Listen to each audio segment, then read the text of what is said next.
Krzysztof WODIZKO was born in Poland in 1943. He attended the Academy of Fine Arts in Warsaw, where he began experimenting with sound performance and received a Master's of Fine Arts in Industrial Design in 1967. WODIZKO's work quickly began to incorporate political content. In 1969, he collaborated with two other Polish artists, designing a proposal for a memorial to the victims of the Majdanek concentration camp.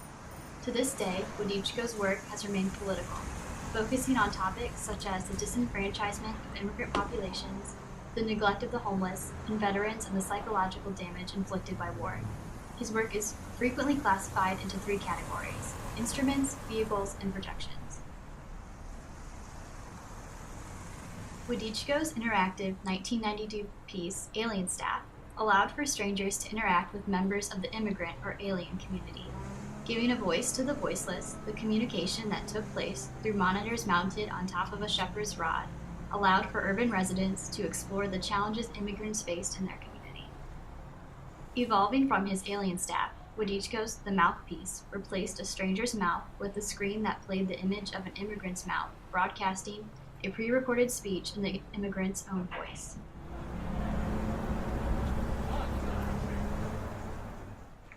From 1987 to 1989, WODIZKO worked on his homeless vehicle project.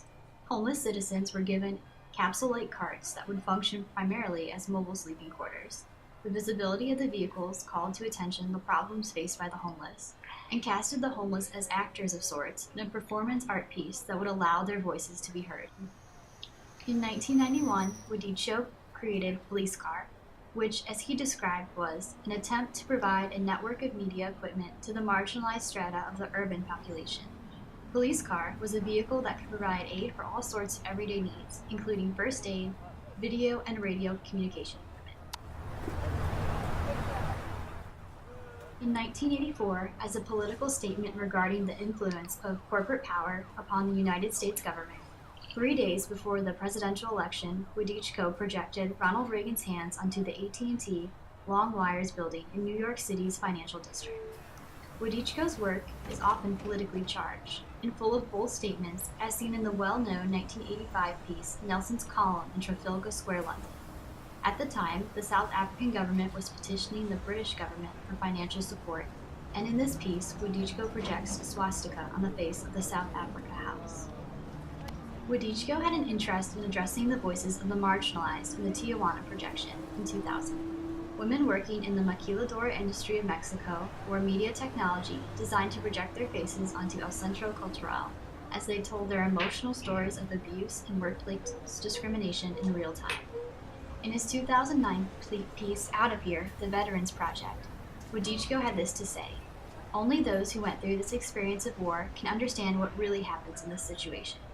But at least perhaps through the exhibition we come to understand how little we understand." His exhibit filled an empty museum gallery with recorded voices and explosions, along with flashes of light simulating the experience of mortar attack in Iraq.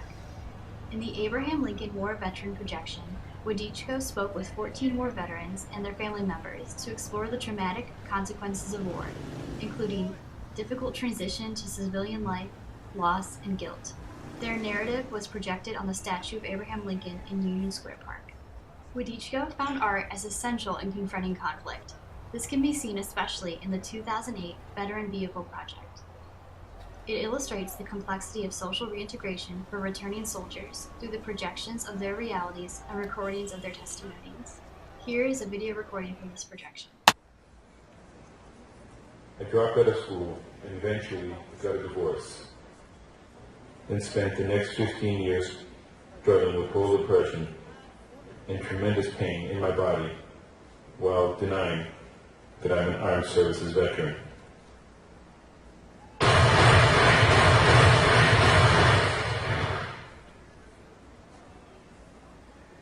We the people have abandoned their government by not holding it accountable.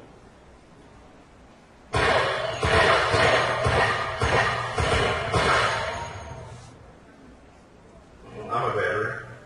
I was willing to give my life fighting for what's supposedly a good cause, and everyone's trying to figure out what that cause is.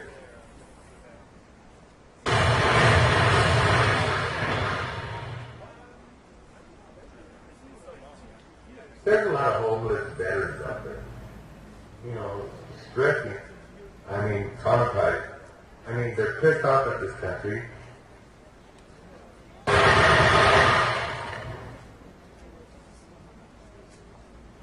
We're all hardheads. The ones that aren't giving in, the tougher ones. Living day by day out there, just like out in Iraq or in Vietnam or in Korea.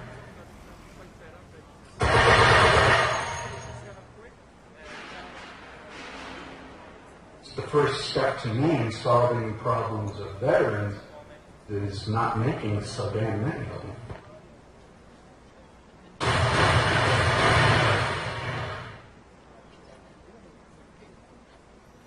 Nikolai, I miss you so much.